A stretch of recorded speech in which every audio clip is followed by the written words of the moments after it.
বিসমিল্লাহির রহমানির রহিম নাহমাদুহু ওয়া নুসাল্লি আলা রাসূলিহিল কারীম আম্মা বা'দ। সুপ্রিয় দর্শক ও শ্রোতা, আসসালামু আলাইকুম ওয়া রাহমাতুল্লাহি ওয়া বারাকাতুহু। পেন ভিশন টেলিভিশনের আলোর পথে অনুষ্ঠানে আপনাদের সবাইকে স্বাগত জানাচ্ছি।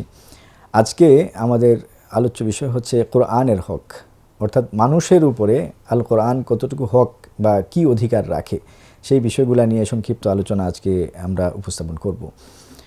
আমরা জানি যে কোরআন হচ্ছে কালামুল্লাহ, আল্লাহ তাআলার কালাম, আল্লাহ তাআলার বাণী, আল্লাহ তাআলার কিতাব। এবং কোরআনকে আল্লাহ তাআলা মানুষের মুক্তির জন্য, মানুষের হেদায়েতের জন্য দিয়েছেন। এবং এটা খুব পরিচিত যে আমাদের প্রায় সবার ঘরেই কোরআন বিদ্যমান। ইভেন এখনকার সময়ে যে মোবাইলের মধ্যেও আমরা কোরআন নিয়ে থাকি, কোরআনের অ্যাপস আমাদের সবার মোবাইলেই থাকে। তো কোরআনের আসলে কি হক আছে আমাদের উপরে, সেটা আমরা একটু দেখব। প্রথমত, কোরআনের হক হচ্ছে একজন মুসলিমের উপরে যে মুসলমান কোরআনকে শিক্ষা করবে। কোরআন শিক্ষা করা হচ্ছে ফরজ।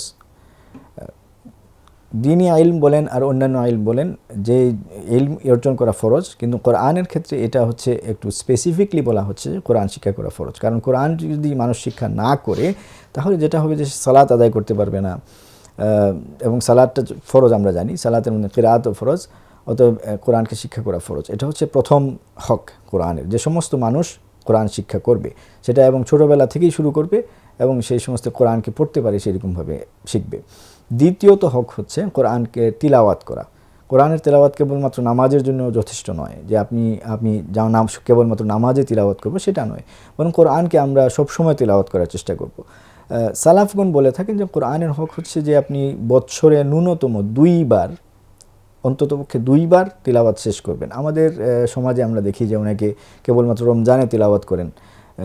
এটাও আলহামদুলিল্লাহ ভালো, কিন্তু এই অভ্যাসটা আমাদের সারা বছর ব্যাপী থাকা উচিত, যে কোরআনকে একেবারে প্রথম থেকে শেষ পর্যন্ত আমরা প্রতি বছর অন্তত 2 বার তিলাওয়াত করব। এটাও কোরআনের হক হিসাবে সালাফগণ বলে থাকেন। তৃতীয় হক হিসাবে আমরা যেটা জানি সেটা হচ্ছে কোরআনকে তিলাওয়াত করা সুন্দর এবং শুদ্ধভাবে, তাজবিদ সহকারে।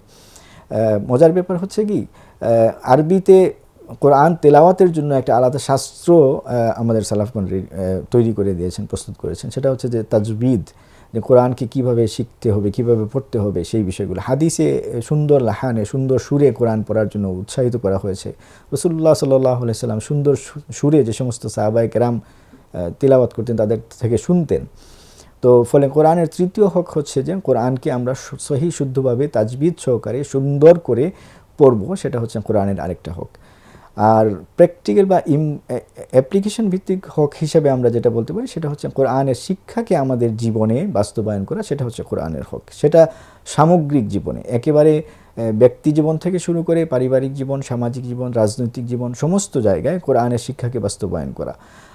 যখন আমাদের মধ্যে উত্তরাধিকার বন্টনের জায়গা আসবে, সময় আসবে, তখন সেটা কোরআনের আলোকে হবে। যখন আমাদের রাষ্ট্র পরিচালনার জায়গা আসবে, তখন সেটা কোরআনের আলোকে হবে। যখন বিচার ফয়সালার জায়গা আসবে, সেখানে কোরআন অনুযায়ী হবে। এই সব কিছুই হচ্ছে কোরআনের হক, যেন মানুষ তার জীবন আল্লাহ তাআলার স্রষ্টার যে সমস্ত চাহিদা আছে, আল্লাহ তাআলা যেরকমভাবে নির্দেশনা দিয়েছেন সেইভাবে করতে পারে। সেজন্য কোরআন অনুযায়ী জীবন গঠন করার বিষয়টা কোরআনের হক। এবং এই ক্ষেত্রে আরেকটা স্পেসিফিকলি বলা যায়, যেটা হচ্ছে মানুষের চরিত্র গঠনের যে বিষয়টা, আখলাক অনুযায়ী আখলাক প্রদর্শন করা, সৎ যে সমস্ত গুণাবলী আছে সেগুলোর অনুশীলন করা, কোরআনে যেরকমভাবে যে সমস্ত বিষয় নিষেধ করা আছে সেই বিষয়গুলো থেকে বেঁচে থাকা, এগুলো কোরআনের হক। আরও 2টা হক খুব গুরুত্বপূর্ণ। একটা হচ্ছে কোরআনকে প্রচার করা, সেটা হচ্ছে মানুষের মধ্যে কোরআনের মর্যাদা, ফজিলত, কোরআনের শিক্ষাকে প্রচার করা, সেটা কোরআনের হক। আর লাস্ট হিসেবে কোরআনকে হাসি ঠাট্টার বস্তু না বানানো এবং কোরআনের মর্যাদা এবং মাহাত্ম্যকে রক্ষা করা, এটাও কোরআনের হক। এই জন্যই আল্লাহ তাআলা কোরআনে আর বলছেন, ওয়াইদা কুরিয়াল কোরআন ফাসতামিউ লাহু আনসিতু লাআল্লাকুম তুরহামুন। যখন কোরআন পড়া হয় তখন তোমরা চুপ থাকো এবং সেটা থেকে শুনো, আশা করা যায় যে তোমরা রহমত প্রাপ্ত হবে।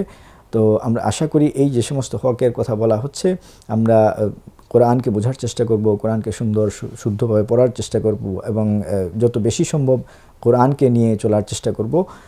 তাহলেই কোরআনের যে সমস্ত হক আমাদের উপর আছে সেটা আমরা আদায় করতে পারবো। আল্লাহ তাআলা আমাদের এই সমস্ত কাজ করার তৌফিক দান করুন। ওয়া আখিরু দাওয়ানা আনিল হামদুলিল্লাহি রাব্বিল আলামিন।